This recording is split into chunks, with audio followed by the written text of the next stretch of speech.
पत्र आलं, मी पत्राची तारीख वाचतो. 20 ऑक्टोबर 2025.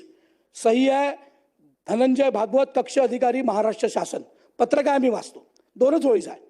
श्री तुकाराम मुंढे भाप्रसे तत्कालीन महानगरपालिका आयुक्त नागपूर यांच्या मुख्य कार्यकारी अधिकारी स्मार्ट सिटी नागपूर या पदावरील नियुक्तीस शासनाची कार्योत्तर मान्यता देण्यात येत आहे, त्याकरिता अनुषंगाने कारवाई करावी, एवढं पत्र आहे.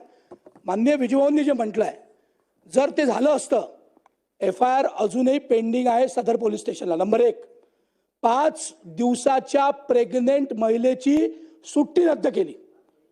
5 दिवसाच्या, 5 महिने 5 दिवसाच्या प्रेग्नेंट महिलेची, माननीय अध्यक्ष महोदय, डिलिव्हरी झाले, डिलिव्हरी नंतर 5 दिवसाची हे होती, माफ करा, सुट्टी रद्द केली. दुसऱ्या एका महिलेनी यांनी म्हटलं त्या नसतीवर सही नाही केली म्हणून त्यांना विचित्र शब्दाचा प्रयोग झाला, त्याची महिला आयोगाकडे तक्रार झाली. महिला आयोगाकडे अजूनही हिअरिंग पेंडिंग आहे. माननीय अध्यक्ष महोदय, हे पत्र आल्यानंतर आम्ही लक्षवेधी टाकली, आमचा अधिकार आहे. आणि लक्षवेधी टाकणाऱ्या माननीय कृष्णा खोपडेंना जर गेटवर किंवा मोबाईलवर धमक्या येणार असतील तर तो अधिकारी किती प्रामाणिक आहे काय हा चौकशीचा विषय आहे. आम्ही काही न्यायाधीश नाही. पण अशा पद्धतीने जर अधिकारी वागत असतील तर ही योग्य भूमिका नाही. आणि कृष्णा खोपडे 4 टर्मचे आमदार आहेत आणि सभागृहाचा काही मी सदस्य म्हणून मी न्यायाधीश नाही, पण एका तरुण मुलीला, एका तरुण तिथल्या कर्मचाऱ्याला, महिलेला एक महाराष्ट्र बँकेच्या 20 कोटीच्या चेकवर अधिकार नसताना सही केली आहे आणि ते प्रूव्ह झाला. म्हणून असं पत्र काढावं लागलं, म्हणून हे पत्र आलं.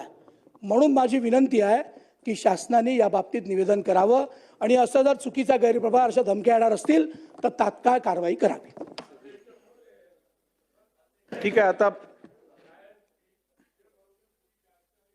दिली नसेल आणि त्याच्यामुळे विजय भाऊनी त्याचे जे काही तडफदारी या ठिकाणी केली आहे, सर तो प्रामाणिक अगर अधिकारी राहिला असा तर त्याचे 20 वर्षात 24 बदल्या झाल्याच नसत्या.